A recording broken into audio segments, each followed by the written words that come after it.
Boom shakalaka, ladies and gentlemen, brothers and sisters around the world. It is your boy Chris Shule, aka the Esoteric Noetic, aka the Chocolate Nubian Soul Brother from Ghana, West Africa, dropping the wisdomatic truth bombs here in Melbourne, Australia. Be sure to like the video, subscribe, click on the bell, tell your friends, tell your mom, tell your momos, drop us the comments, drop us the cryptocurrencies, check out my new book, Vegan Prince, Warrior King. Let us know what it is. Let's get it. Now, ladies and gentlemen, I want to talk about the myth of melanated people. Melanated people are the greatest people in the world, y'all. We got the Spirit of God working through us. We're the most supreme people. We cast knowledge on this world, y'all. Black people, magnificent beings, black power. Ladies and gentlemen, I am not a black supremacist. Clearly, I'm not a white supremacist. I'm not even a human supremacist. Maybe a dog supremacist. I feel like dogs should rule the world. But fundamentally, you find a lot of these ideas about supremacy, they come from a spiritually lacking mindset. They come from this mindset that your identity, this physical vehicle that you are using to express yourself, is utmost. And because you identify as whatever your race may be, whatever your sex may be, that must be the most supreme thing. And you find a lot of the proponents of this what I call the myth of melanated people, come from a worldview where a lot of the times, because they have been oppressed, because they have seen the marginalization of their culture, their race, whether it is in beauty standards, this is specifically relating to black people, you often see the European beauty standards, according to them, being highlighted. You often see white culture being glorified, but you don't see this enough, and they feel as if there's been this tremendous suppression of black culture, and the plights of the black man have been so extreme, they feel the need to speak about black supremacy. Now, the myth of melanated people, succinctly, is this idea that black people are endowed with latent spiritual abilities that are expressed through the power of melanin. That melanin not only has the power to slow down the aging process. And let's face it, there is some truth to this. I mean, black people do tend to look a lot younger. I mean, look at yours truly. I still look like I'm, straight out of my teens or something, Whereas, truth behold, I have the wisdomatic truth of a 70-year-old philosopher king. But the reality is that whereas there are some measurable factors that can be observed about melanin, and in fact, it does actually offer protection from UV rays. It does show up as making you look younger and so forth. When it comes to the spiritual aspect of melanin, a common idea that is put forth is that it makes you more connected to soul. It makes you more connected to spirit. In fact, I've heard theories that during the Vietnam War, they did tests on the Vietnamese soldiers, many of them being African Americans, and the autopsy reports show that within a larger amount of the black people, something like 70-80% of them, their pineal glands had not undergone the calcification that would prominently be undergone during the white people. Now, I am very skeptical in regards to that, but here's the thing that you have to look at. Regardless of what the theories are built of air and imagination may be in order to support these ideas, one thing that can be observed clearly in regards to the physical aspects is that one, there are very different big distinctions between black and white people and people of all different races, that are measurable, in terms of one, the effects of UV rays, in terms of height and physical appearance and so forth. But when it comes to the spiritual aspect of things, do you see any spiritual distinction between black and white people? I most certainly don't. I see people of all races having the same capacity for spiritual enlightenment. And you find some of the most powerful disseminators of spiritual truth have been people. In fact, it's not even a case of being white or being black. It's been people of all races. I mean, some of the biggest teachers that I've come across in the ancient world, like Pythagoras, were not classically white or black people, that's for sure. I mean, granted, you define them as being Caucasian, but they were not black people. People like Manly P. Hall, people like Sir Francis Bacon, Now, granted, there have been amazing black teachers in the world, Jesus Christ, Muhammad, and so forth. However, it's not something that is limited purely to one race, the ability to disseminate spiritual information. And it's evident to anyone that is not looking at this through the bias of their black or white supremacy. So in reality, we find that people of all races have the capacity for expressing spiritual enlightenment. And more to the point, the very notion that spirituality is something that is based off of this Euclidean meat space, that your race is something that is determining your spirituality, takes away from the fact that spirituality, with the key word being spirit, that which is not of this Euclidean meat space, that cannot be located within this physical world.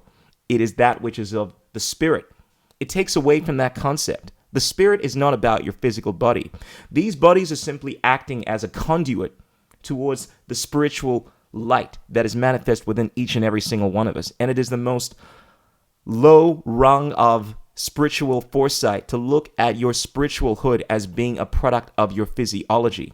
At the heart of who you are, it is your spirit. Now, granted, your spirit will change your physical body and manifest itself in physical ways, but rather than focusing on your physicality, your race, if you were a spiritual person, you should be focusing on the fact that we are all connected as beings of this planet to spirit, not based off of this idea of black supremacy or the melanin that is residing within our beings.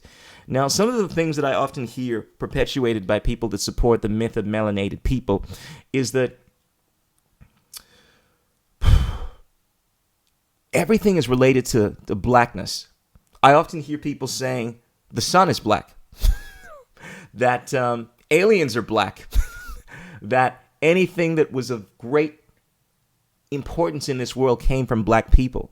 And look, let's be clear about this. When it comes to the history of this stuff, I mean, there are certain things that are objective in regard. Now, granted, history is something that is subject to hearsay, but the ancient records will show, at least within the Western world, that we can trace a huge amount of the knowledge that permeates most of Western society from, the ancient Rome, ancient Greece. The ancient Greeks got their knowledge from the Etruscans, who got their knowledge from the ancient Egyptians. We can trace this to ancient Egypt. We can trace this also to the land of Babylon and Kemet.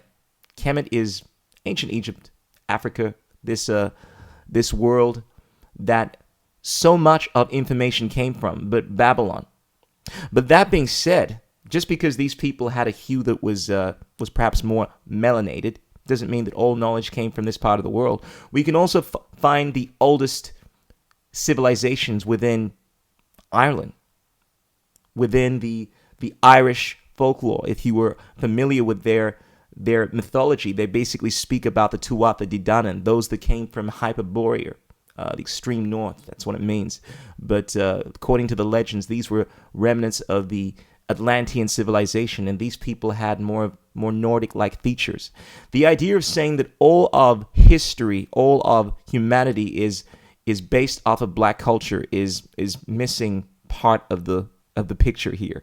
The reality is, if you really want to get deep into this stuff, and I want to make this very clear, what I speak about, these are not my opinions per se. This is based off of the research that I've done. I'm not. You see, the problem I have with a lot of these Nubian disseminators of blackness that perpetuate the myth of the melanated people is that they buy into ideas because it suits their agenda, because it makes them feel good about themselves. I've read from many different worldviews. I've read a lot of information. I'm not a Momo when it comes to this kind of stuff. With all the humility that I can muster, I've been researching this stuff almost as long as David Icke has. Of course, I look like I'm still a teen, all right?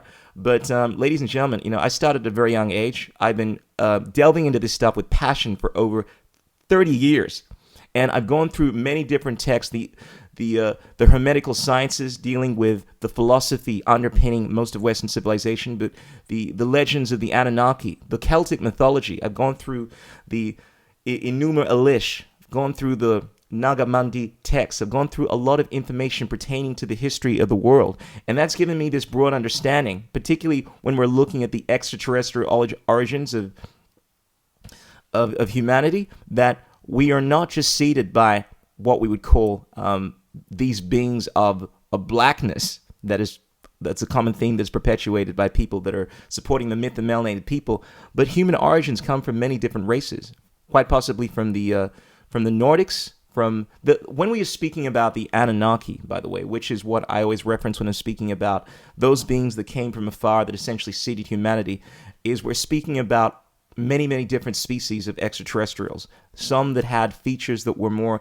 in line with what we'd call white, like the blue race, the Pleiadians, and some like the Babylonians would speak of, that would perhaps have features that were more representative of what we refer to as black people.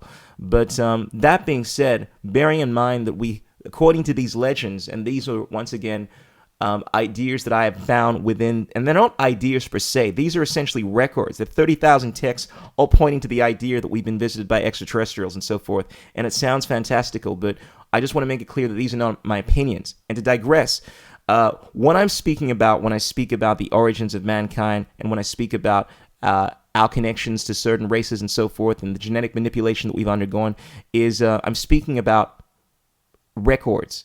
These are not my opinions. More often than not, the brothers and sisters that speak about their ideas, they're building these things out of air and imagination from people that have spoken these words purely because they are trying to perpetuate this idea that the black race is supreme.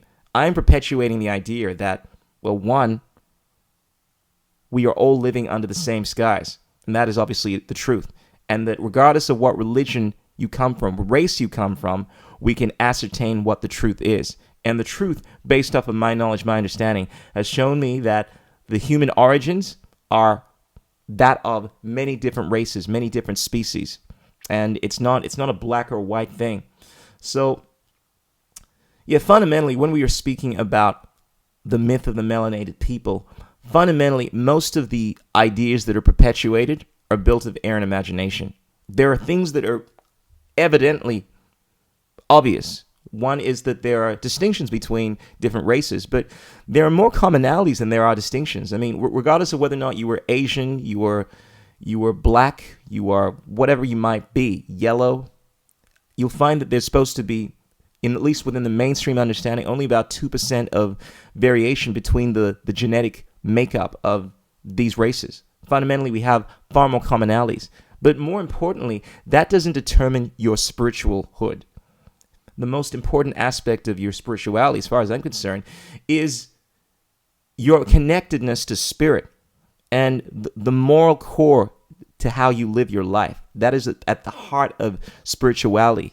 Because with this understanding that we are all connected, you move beyond this concept of race. You move towards this concept of ahimsa, that as one suffers, we all suffer.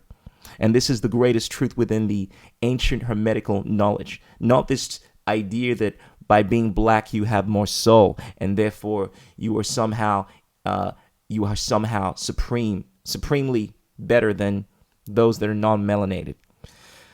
Anyway, ladies and gentlemen, I just wanted to share my thoughts with you in regards to a lot of the conversations that I've heard around this topic that are perpetuated by a lot of the brothers out there about black supremacy.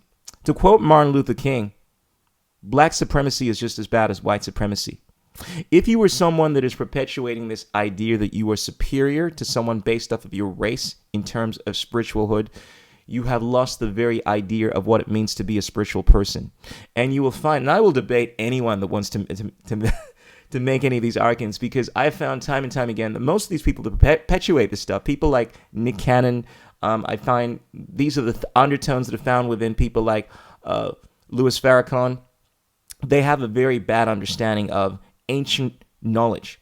And I'm talking about Kemetic knowledge. I'm talking about the knowledge that comes from what we call the land of the black, those people. What they're doing is they're taking concepts, and because they're not very well researched in this kind of stuff, they basically just pull this here and there, and they built their own ideas of air and imagination in order to support this idea that we black people are better.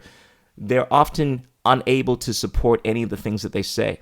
The things that I'm saying, I mean, for the most part, these are not my ideas. These are based off of ancient hermetical texts. When I speak about the ancient origins of the planet, when I speak about the different races, when I speak about knowledge, I mean, granted, I have my own opinions, But this stuff that I'm speaking about is very traceable if you've done the research.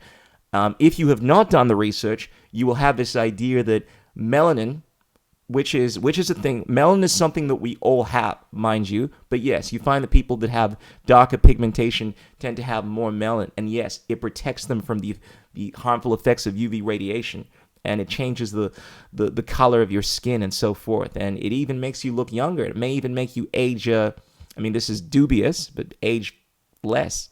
However, when it comes to the spiritual latent abilities, these are things that are manifest within all of God's creations. Spirituality is no more a product of your physical body, as your intellect is a product of your penis size. Ladies and gentlemen, freaks and geeks, brothers and sisters around the world, remember to strengthen your will with love, illuminate your mind with wisdom, and purge all negative thought patterns from your existence. Remember, there are 3 things that cannot remain hidden: the sun, the moon, and the wisdomatic truth bombs of your chocolate Nubian soul brother. Surya Namaskar, Namaste, peace be upon your butt cheeks. God bless.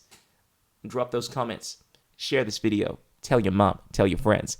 Ow! What is liberty? What the? Who says you can't build muscle on a vegan diet? What's it like being a hottie in the vegan community? There are no political solutions, only technological ones. The economics of the system don't allow multiple competing systems to survive. Engineering, technology, these arts of humanity, they are magic.